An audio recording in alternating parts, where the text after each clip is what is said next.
গুটিয়ে চলে যায়। সে তাড়াহুড়ো করে সব গোছাচ্ছে। এমন সময় সে দেখে ঝড় বৃষ্টির মধ্যে এক বৃদ্ধ সাধু বাবা গাছের নিচে কাঁপছেন।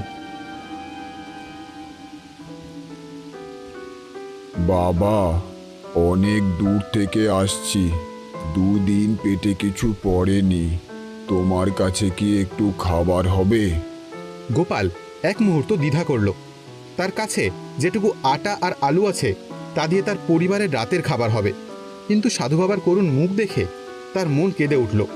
সে ভাবল, আমার পরিবার না হয় আজ রাতে আধপেটা খেয়ে থাকবে, কিন্তু এই অতিথিকে আমি ফেরাতে পারবো না।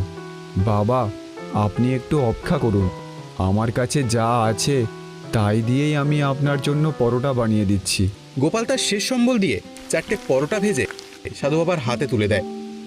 সাধু বাবা পরম তৃপ্তিতে খেতে শুরু করেন। পরোটা খাওয়া শেষ হলে সাধু বাবার মুখে এক দিব্যজ্যোতি ফুটে ওঠে।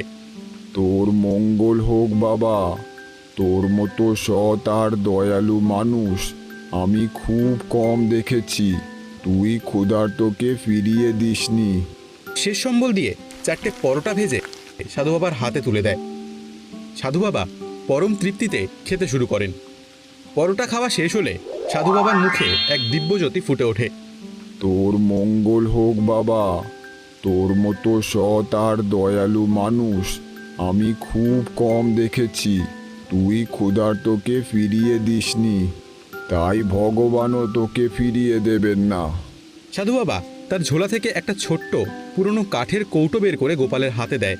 এই কৌটোটা রাখ, এর ভেতরে যে মশলা আছে তা দিয়ে তুই তোর আলুর পরোটা বানাবি।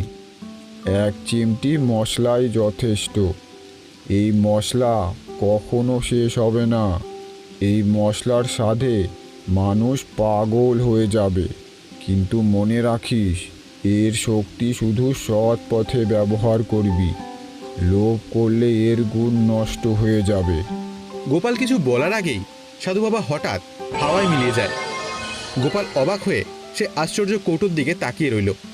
তারপর সে তার বাড়ি ফিরে যায়।